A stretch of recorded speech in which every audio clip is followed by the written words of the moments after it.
Hello everyone, আসসালামু আলাইকুম। আজকের ক্লাসে সবাইকে স্বাগত। আমি মোহাম্মদ মেহরাবউদ্দিন খান সিয়াম। বর্তমানে পড়াশোনা করছি বুয়েট ট্রিপলি ডিপার্টমেন্টে। বুয়েট 24-25 সালে কাজ ক্ষমতা শক্তি অধ্যায় থেকে আসা একটা কোয়েশ্চেন সলভ করে ফেলি। প্রশ্ন বলছে 5 মিটার ব্যাস ও 20 মিটার উচ্চতা বিশিষ্ট একটি কুয়ার পানি 60 মিনিটে খালি করা হলে মোটরের ক্ষমতা কত হর্স পাওয়ার। এর সাথে দুটি 1.5 হর্স পাওয়ারের মোটর যোগ করলে সম্পূর্ণ পানি খালি করতে কত সময় লাগবে। আচ্ছা, তো আমরা প্রশ্নের প্রথম অংশটা করে ফেলি। বলছে 5 মিটার ব্যাস এবং 20 মিটার উচ্চতা বিশিষ্ট। তাহলে আমার কুয়ার ব্যাস দেওয়া আছে 5 মিটার, তাহলে ব্যাসার্ধ কত হবে? 2.5 মিটার বা 2.5 মিটার। এটা হচ্ছে ব্যাসার্ধ। আর উচ্চতা দেওয়া আছে 20 মিটার। ওকে, বলছে সম্পূর্ণ খালি করতে, হ্যাঁ, সম্পূর্ণ খালি করতে 60 মিনিট সময় লাগে। তাহলে কৃতকাজ কত?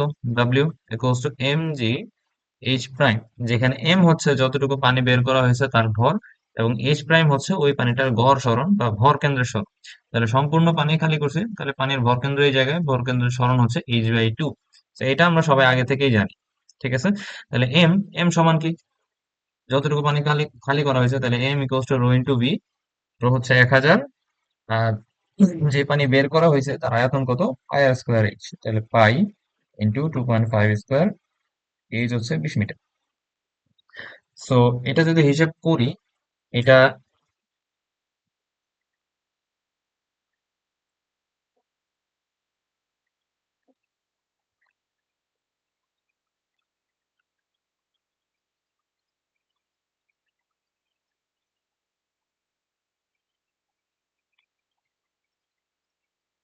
এটা যদি এখন হিসাব করি, তাহলে আসে হচ্ছে 1000 ইন্টু 3.1416 ইন্টু 8.5 স্কোয়ার ইন্টু 20, আসতে আসতে হচ্ছে 392700 কেজি। সো এম এর ভ্যালু পেয়ে গেছি। তো এম জি এইচ আমরা বসাই দিই। 392700 ইন্টু 9.8, এইচ প্রাইম হচ্ছে 10, মানে h/2 বেসিক্যালি। তো এটার সাথে কি করবো এখন? 10 গুণ 1.8। তো ভ্যালু কত আসতেছে? 38484600 জুল। বলছে ক্ষমতা কত হর্স পাওয়ার। তাহলে আমরা পি ক্ষমতা সমান কি জানি? ডাব্লিউ/টি। ডাব্লিউ/টি সময় দেওয়া আছে 60 মিনিট, সময় দেওয়া আছে 60 মিনিট। তাহলে ডাব্লিউ কে কত দিয়ে ভাগ করব? সেকেন্ডে যদি নিয়ে যায়, 60 ইন্টু 60 সেকেন্ড। তো যেটাই অ্যান্সার আসছে ওটাকে 3600 দিয়ে ভাগ করে দিব। 3600 দিয়ে ভাগ করে দিলে অ্যান্সার আসতেছে 10690.167 ওয়াট।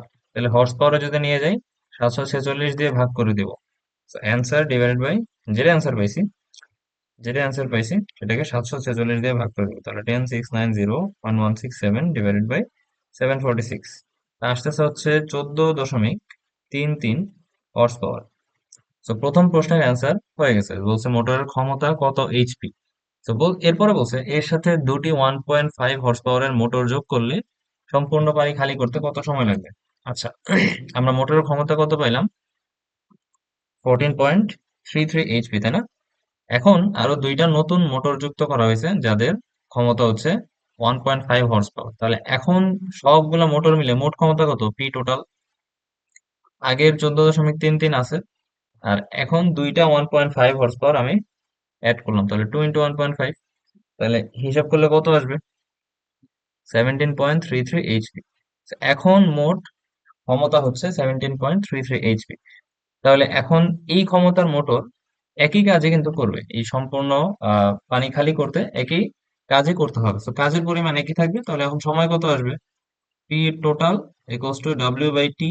তো এখন যেহেতু সময় চেঞ্জ হয়ে যাবে, টি প্রাইম বসাই দিলাম। তাহলে টি প্রাইম সমান কি আসবে? ডাব্লিউ/পি টোটাল। সো ডাব্লিউ কত পাইছিলাম আমরা আগে? 38484600। তো 38484600, আর টোটাল কত আসতেছে? 17.33 এইচপি। সো 746 দিয়ে গুণ করে দিলে ওয়াটে চলে যাবে। তো আমরা এটা বের করি, কত আসে? 38484600 ডিভাইডেড বাই 17.33 ইন্টু 746, তাহলে আসতেছে হচ্ছে 2976.8 সেকেন্ড। তো এটাকে যদি মিনিটে নিয়ে যাই,